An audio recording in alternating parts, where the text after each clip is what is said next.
오늘부터 저는 여러분을 건강하고 행복한 영향력 있는 풍성한 삶으로 초대하고 또 그렇게 인도하고자 합니다.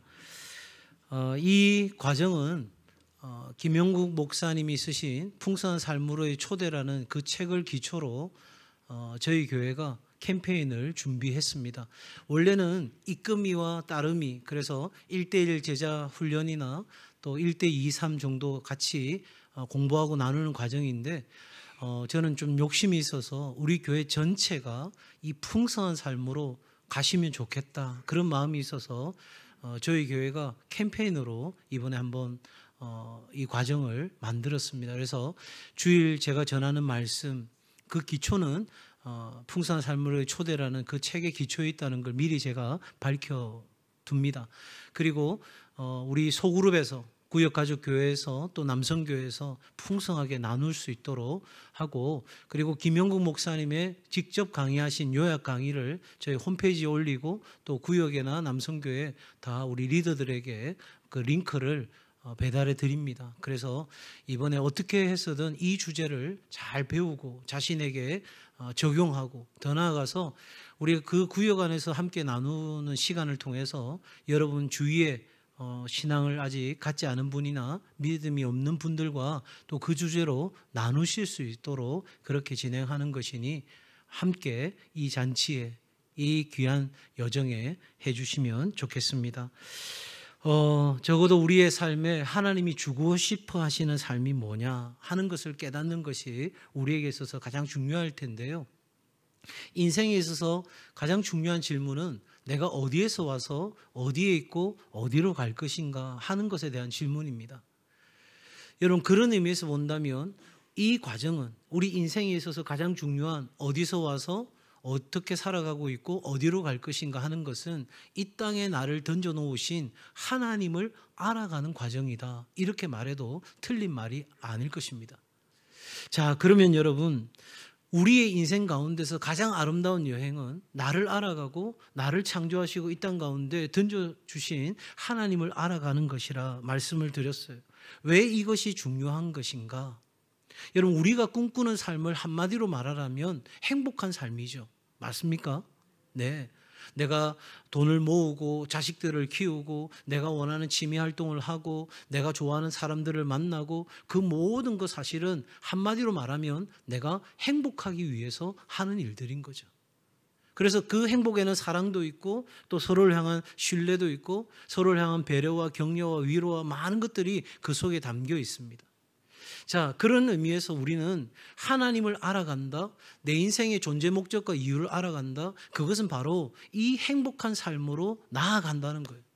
그러면 무엇으로 내 삶이 행복할 수 있을까? 이 질문이 우리에게 필요한 거잖아요.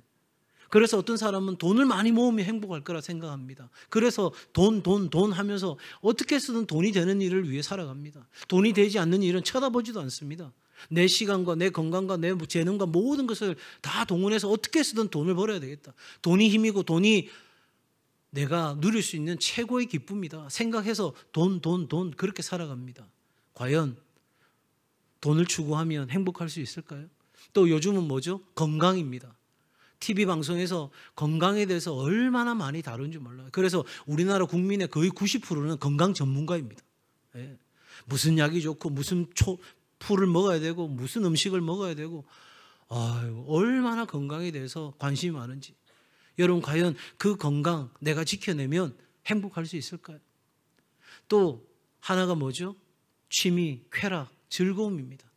내가 열심히 노래 부르고 임영웅 콘서트 가면 행복할 수 있을까요? 네? 프리미엄까지 붙어가지고 어마어마한 금액인데, 여러분, 왕년에 남진 콘서트, 나훈아 콘서트 막 가려고 우리 고모 이야기 들어보면 막 정신을 못 차렸던, 지금 80이 넘었는데, 네. 그렇게 우리가 살아가면 행복할 거냐는 거죠. 조금은 어떤 면에서는 행복할 수도 있겠지만 그렇게 해서 우리의 행복이 얻어질 수 있는 것이 아니에요. 왜냐하면 하나님이 우리에게 이렇게 말씀하세요. 이스라엘이여, 하나님의 자녀여, 하나님의 백성이여, 너는 행복한 사람이다. 신명기 33장 29절에서 하나님이 우리를 창조하신 목적, 우리가 정말 하나님으로부터 오는 행복, 세상이 주는 행복이 아니라 하나님으로부터 오는 행복을 누리고 살아가도록 우리를 창조하신 거예요. 그런데 우리는 이 땅 가운데서 그 행복을 온전히 누리고 살지 못하는 거예요. 그래서 예수 그리스도를 우리 가운데 보내셔서 우리에게 그 진정한 행복의 삶을 다시 주고 싶어 하시는 거예요. 오늘 본문에 뭐라고 말합니까? 9절 한번 볼까요? 9절 같이 읽습니다. 시작. 내가 문이니 누구든지 나로 말미암아 들어가면 구원을 받고 또는 들어가며 나오며 꼴을 얻으리라. 그 꼴을 얻으리라, 구원을 얻으리라, 그 말씀이 구체화되어 있는 것이 10절이에요. 생명을 얻고 더 풍성케 되는 거예요. 아하, 하나님이 우리를 이 땅 가운데 행복한 사람으로 하나님으로부터 오는 만족을 누리면서 살아가도록 하셨는데 우리가 그렇게 누리지 못하는 것을 보시면서 하나님은 예수 그리스도를 보내셔서 예수 그리스도로 말미암아 우리가 다시 행복한 사람이 되고 그 행복을 풍성하게 누리는 사람이 되도록 하셨다는 거예요. 이걸 알고 고백한 사람이 누구냐면 바로 다윗이에요. 우리가 잘 아는 시편 23편 1절에서 다윗이 이렇게 고백합니다. 여호와는 하나님은 나의 목자이시니 내가 부족함이 없으리로다. 여러분, 행복의 가장 그것은 감정의 문제가 사실 아니거든요. 그런데 어떻게 해서든 행복이라는 것을 우리가 생각할 때에 가장 많이 연결되는 것이 만족이에요. 만족이라고 하는 것은 결핍함이 없는 상태인 거죠. 부족함이 없는 상태예요. 왜 우리가 행복하지 않다고 느낍니까? 돈이 모자라니까, 건강을 잃었으니까, 내가 다녀야 될 직장을 잃었으니까, 내가 여러 상황 가운데서 이런 어떤 삶의 어려움들 찾아왔으니까 나는 행복하지 않아. 우린 그렇게 생각해요. 그래서 많은 사람들이 그 행복의 기준을 채우려고, 꽉 채우려고 우리는 밤낮 없이 열심히 뛰고 노력합니다. 또 어떤 사람은 자기의 지혜를 발휘해서 그 행복의 기준을 아예 낮춰버립니다. 낮추면 만족하기가 쉬우니까 그냥 낮추고 적당하게 살아가는 삶을 행복하다라고 스스로 여기면서 살아갑니다. 여러분, 하나님은 과연 이런 삶으로 우리를 이끄셨을까? 아니라는 거예요. 하나님은 하나님의 자녀들이 정말 이 땅에서 한 분뿐인 그 삶이 건강하고 행복한 정말 풍성한 삶이 되기를 하나님은 원하시는 줄로 믿습니다. 그러니 여러분, 우리의 삶에는 돈이나 건강이나 어떤 쾌락이나 여기에 우리의 행복의 삶에 답이 있는 것이 아니고 하나님께로 나아갈 때에 우리의 문을 열고 우리의 마음의 문을 열고 예수 그리스도께로 나아갈 때에 우리 삶이 꿈꾸는 진정한 행복이 있게 되는 줄 믿습니다. 오늘 우리 교회를 찾아 등록하신 우리 세 분, 또 방문하신 우리 귀한 분들, 정말 이 기회에 여러분 마음의 문을 열고 나의 삶에 행복을 주시고 풍성케 하시고 나를 온전케 하시는 그 하나님께로 나아가는 은혜가 있기를 주의 이름으로 축복합니다. 하나님께로 나아오는 데는 여러 가지 문이 있어요. 그 첫 번째로 여러분, 분만실형입니다. 분만실형. 이 사람은 어떤 사람이냐면 태어날 때부터 기독교인으로 하나님의 자녀로 살아가는 사람입니다. 우리 자녀들 가운데 그런 자녀들 많을 거예요. 목사님, 저는 선택이 없었어요. 태어나니까 기독교인이에요. 나는 교회 가야 될지 말아야 될지 묻지도 않고 아버지는 나를 교회로 인도하셨어요. 우리는 그런 신앙을 가리켜서 모태신앙이라고 합니다. 누군가는 이렇게 표현해요. 못된 신앙. 모태신앙 이렇게라도 표현하는데 어쨌든 자신의 선택과는 관계없이 이 신앙생활, 기독교라는 문화가 하나의 생활 양식이 된 거예요. 내가 살아가는 방식이 되었고 내가 생각하는 어떤 기준이 되었고 내가 무엇을 생각하고 무엇을 실천하고 하는 모든 것들의 기준이 이미 나는 태어나는 분만실에서 태어나는 그 순간부터 이미 나는 기독교인으로 존재한 사람들, 그래서 하나님께로 나아온 분들이 계실 거예요.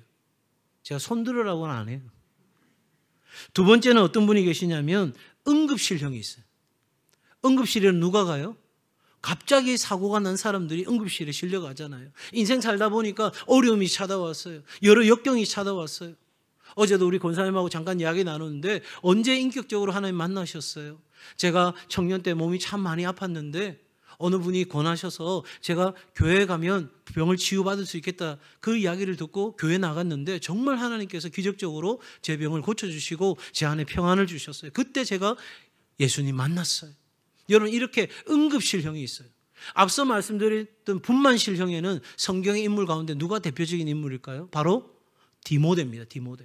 디모데는 태어날 때부터 크리스찬이었어요. 왜? 외할머니가, 어머니가 기독교인이었어요. 그러니까 아예 어릴 때부터 하나님의 그 복음 진리를 배우는 사람이었던 반면에, 여러분, 응급실형은 누구죠? 구약에는 야곱이에요. 야곱이 오늘 이 시대는 자수성가한 사람이에요. 얼마나 머리가 뛰어난 사람인지 비상한 사람인지 몰라요. 적어도 우리는 오늘 이 세상에서 그런 사람을 가리켜서 야, 저 사람 똑똑하다, 잘 산다, 그렇게 이야기할지 몰라도 하나님은 그 인생을, 야곱의 인생을 어떤 인생으로 바꾸시냐면 이스라엘로 바꾸는 거예요. 어디에서? 야복강가에서. 바로 야곱이 그렇게 머리 쓰고 살았는데 더 이상 이제 안 된다고 생각하는 바로 그곳에서 하나님과 대면하여 씨름하는 그 순간 그의 인생은 이스라엘의 인생으로 바뀌는 역사가 일어난 거거든요. 진짜 하나님을 만난 거죠. 세 번째는 학교형이 있어요. 학교형. 어떠한 문제가 아닌 내 삶의 궁극적인 어떤 질문을 가지고 굉장히 어릴 때부터 철학적인, 여러분 친구들 가운데 그런 친구들 있잖아요. 괜히 가을만 되면 바바리 입고 이렇게 탁 기세우고 인생은 뭐냐? 산다는 건 뭐냐? 너 왜 그러는데? 묻지 마라. 인생은 괴롭다. 뭐 이런 사람들 우리 주변에 있잖아요. 그죠?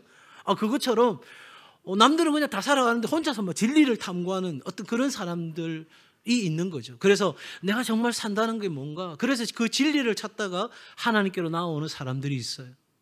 성경에 이런 사람이 있을까요? 있습니다.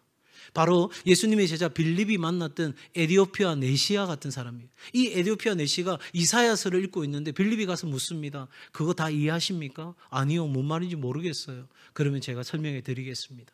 그러면서 하나님을 영접하는 일이 일어난 거죠. 이것이 우리가 가장 기본적으로 하나님께로 나아가는, 풍성한 삶으로 나아가는 우리의 세 가지 문입니다. 근데 저는 여기에다가 하나 더 이야기하고 싶어요. 바로 놀이터입니다. 놀이터. 저 같은 경우입니다.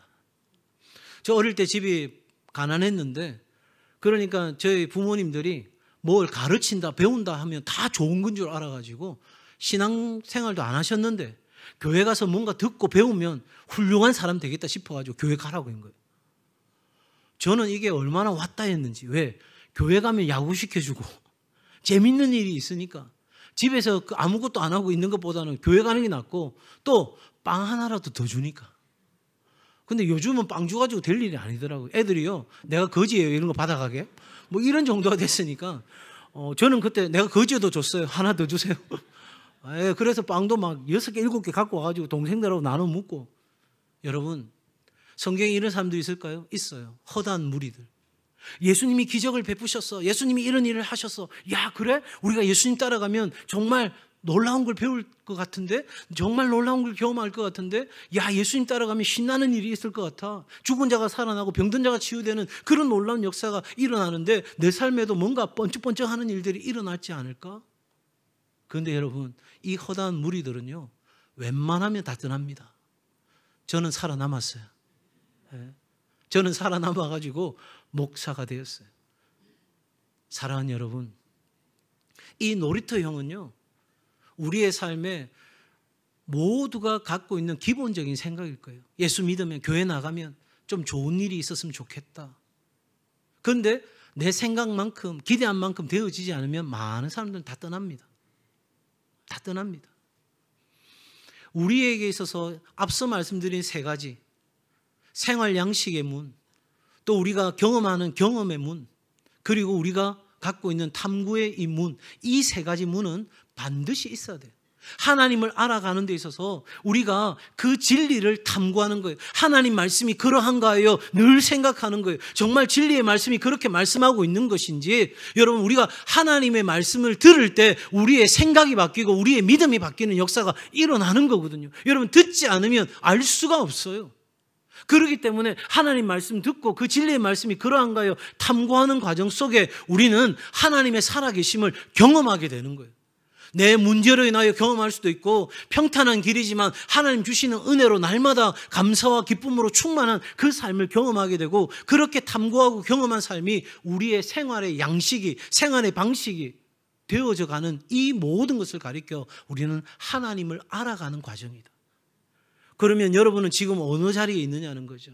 여전히 놀이터형 거기에 머물러 있어서 하나님이 나한테 뭐 좀 안 해주시나, 하나님이 좀 나를 만족해 안 해주시나, 그냥 그 자리에 머물러 있는 것인지, 아니면 내가 이제 학교로 들어가는 학생처럼 하나님의 진리를 탐구하고 있는 그 자리에 있는 것인지, 아니면 내가 오늘도 하나님의 살아계심을 경험하는 그 자리에 있는지, 무엇보다 내 삶이 그냥 모태신앙의 그냥 형식적인 틀이 아니라 진리 안에서 완전히 이해되어진, 그래서 진리가 내 안에 복음으로 받아들여진 그 삶으로서의 생활 양식이 내 안에 되어지고 있는 것인지 우리 자신을 돌아보는 일이 꼭 있어야 한다 하는 것입니다. 자, 이렇게 우리가 문으로 들어가는데 중요한 것은 그 문이 그냥 활짝 열려 있으면 얼마나 좋겠어요. 지금 3층 문이 활짝 열려 있는데 저렇게 열려 있으면 얼마나 좋겠어요. 그런데 중요한 것은 그 문으로 들어가지 못하게 하는 장애물이 있다는 거예요. 방해가 있다는 거예요. 대표적인 방해는 뭐냐? 사탄이에요. 여러분, 오늘 이 본문 10절에 뭐라고 말합니까? 도둑이 오는 것은 도둑질하고 죽이고 멸망시키려는 것뿐이요. 자, 보세요.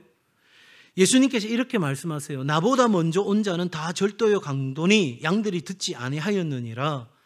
그러니까 예수님 아닌 다른 문, 다른 길, 그건 다 절도고 강도다는 거예요.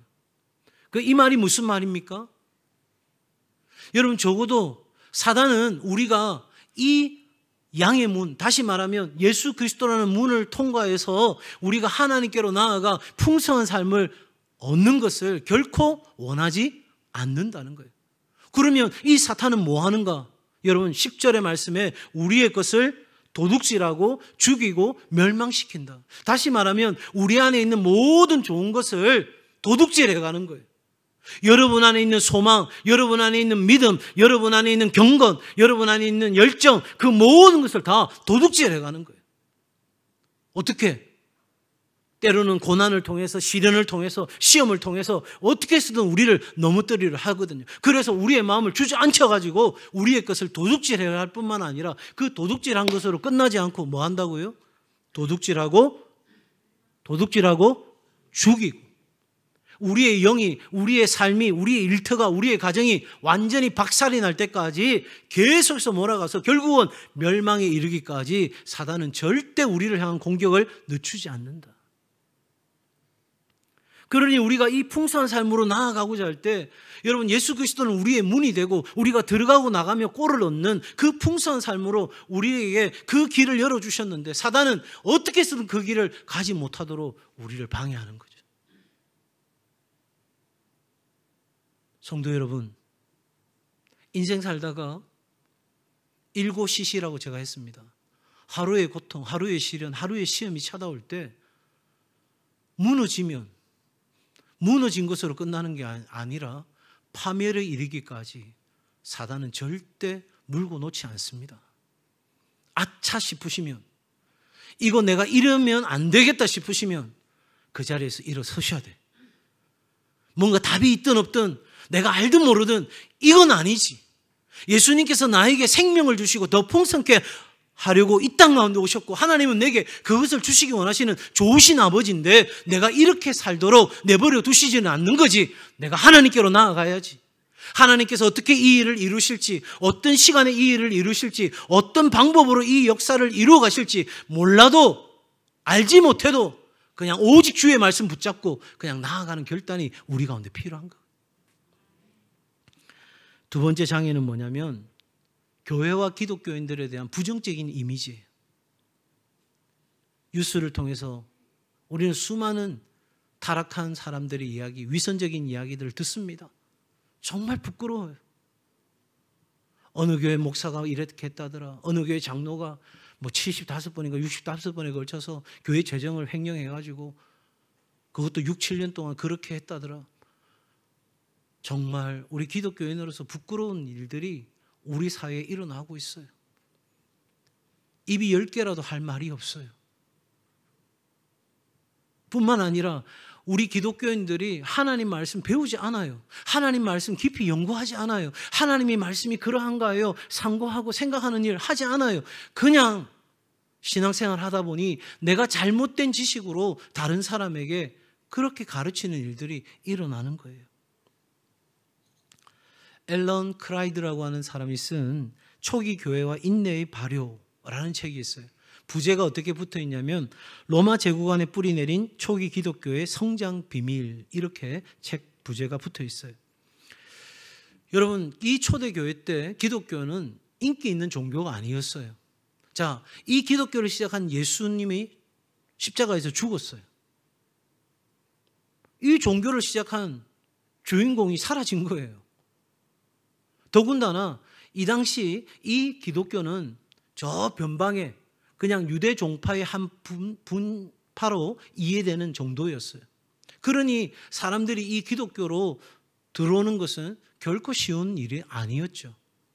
그런데 여러분, 이 초대교회 성도들이 예수 그리스도를 따라서 사랑하는 삶을 실천한 거예요. 심지어 이런 삶도 그 초대교회 성도 외에 다른 사람들에게는 영 불편한 거예요. 뭐 저렇게 사나. 그래서 사람들이 조롱하고 핍박하기도 했어요. 그럼에도 불구하고 이 초대교회 성도들이, 여러분, 그 당시에는요, 지금처럼 전도합시다, 선교합시다 이렇게 말할 수 있는 단계가 아니었어요.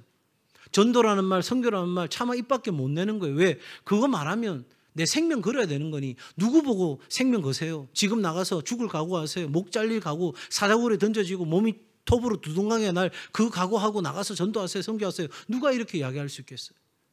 아무도 그렇게 이야기하지 않았어요. 그럼에도 불구하고 초대교회 성도들은 그렇게 살아갔던 거예요. 그 삶이 그 사람들에게, 많은 세상의 사람들에게 감동을 주었어요. 또 한 가지, 여러분, 초대교회는 기초교리를 배우는, 이제 우리 교회도 세례교 훈련을 하고 그 예식을 가질 텐데, 여러분, 그 당시 초대교회는요, 이 세례 교육을 위해서 3년을 교육을 했어요. 자, 여러분, 예수 믿으려고 하면 그리스도의 삶을 따라 살아가야 되고, 내가 그 기독교의 진리를 알아야 되는 긴 시간이 필요했어요. 사람들이 많이 모여들었을까요? 적게 모여들었을까요? 잘 생각해 보세요. 제가 물 한 잔 먹을게요.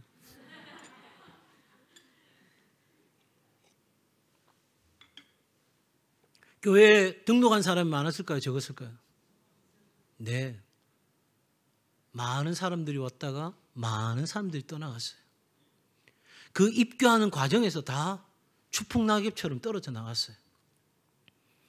누가 그런 기준에 부합한 삶을 살겠어요? 오늘 우리는 그렇게 살지 않아요. 그런 삶은 특정한 누군가가 살아갈 삶이지 우리가 살아낼 삶이 아니에요. 이렇게 우리는 말하고 있어요. 또한 우리는, 여러분, 적당하게 알고 적당하게 신앙생활 하면 되지, 그렇게 우리는 생각하고 있어요.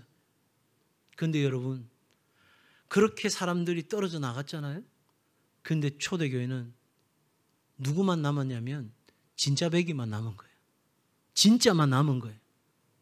예수 그리스도를 따라 생명을 건 하나님의 사람들이 남은 거예요. 그리고 하나님의 교회는 놀랍게 부흥한 거죠. 여러분, 교회와 성도의 부정적인 이미지, 분명히 이건 장애물이 되고 걸림돌이 될 수 있어요. 그러나 혹 그것 때문에 주저하는 분들이 계시다면 꼭 이야기하십시오. 여러분, 목욕물이 더럽다고 아이까지 버릴 수는 없잖아요. 여러분, 포장지가 더러워졌다고 여러분 그 안에 있는 선물 열어보지도 않는 그런 어리석음을 범하면 안 되는 거 아니겠어요? 여러분, 그 선물 안에 1,000만 원이 들어있어요. 포장지는 다 뜯어졌어요. 여러분, 뜯을 거예요? 안 뜯을 거예요? 포장지 기분 나빠 그거 던져버릴 거예요? 어떠실 거예요? 던지려면 저한테 던지세요. 사랑하는 여러분, 아무리 교회가 부족해 보이고 아무리 우리의 성도들의 삶이 연약해 보일지라도 복음은 복음입니다. 교회는 교회입니다.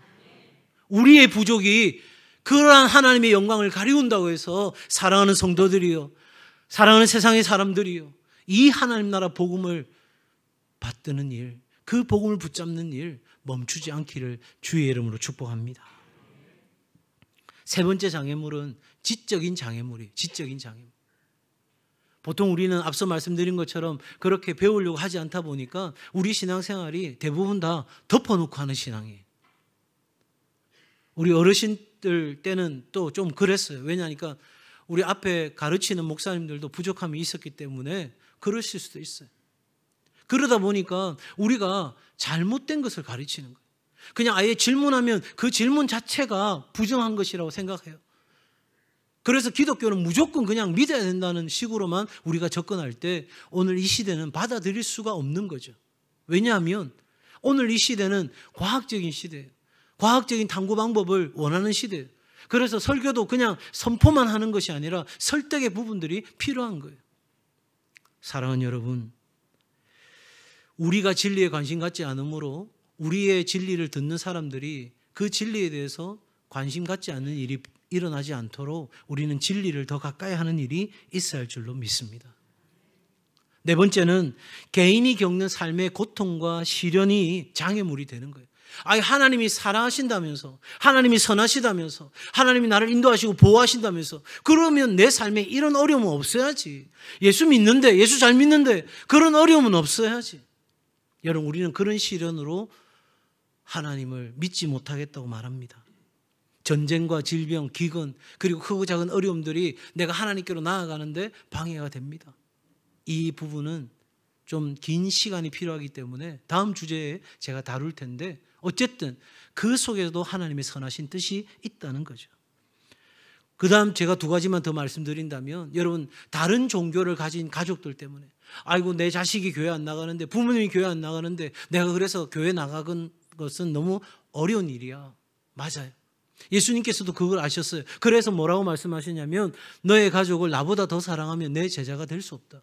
그럼 가족을 밀어해라, 가족을 싫어해라, 이 차원이 아니라 그리스도 안에서 가족을 사랑해야 한다는 거죠. 왜? 그리스도 안에 있는 것이 진리니까. 진리 안에서 가족을 사랑하고 생명 안에서 가족을 사랑하는 일이 우리 가운데 있어야 한다는 거예요.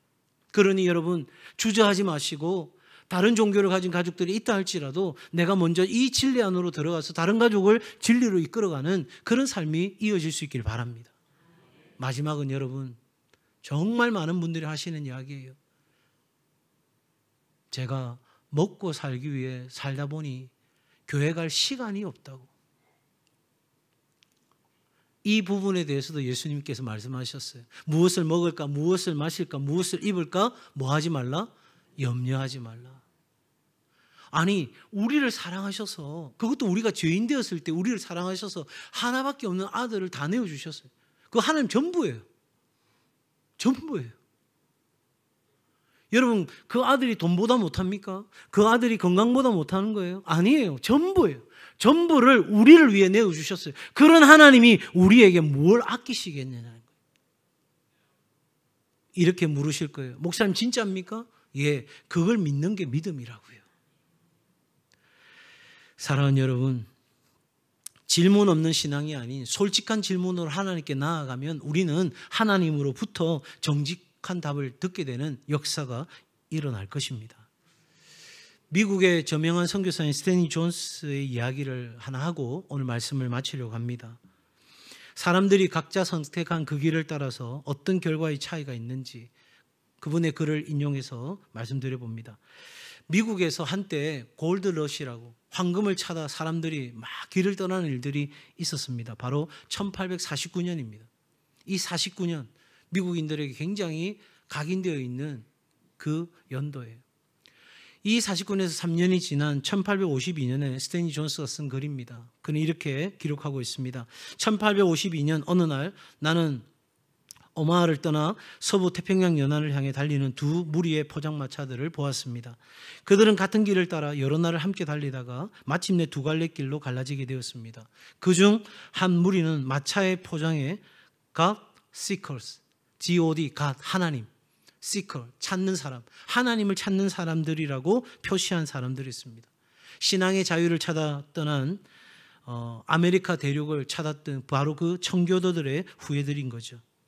그리고 다른 한 무리는 이 마차 포장에다가 쓰기를 골드 시커, 골드, 황금을 찾는 사람들이라고 쓴 것입니다. 그들은 황금 노다지를 찾아 헤매는 바로 미국인들이 말하는 49ers, 49년의 사람들이었습니다. 어떻게 결과가 됐을까요?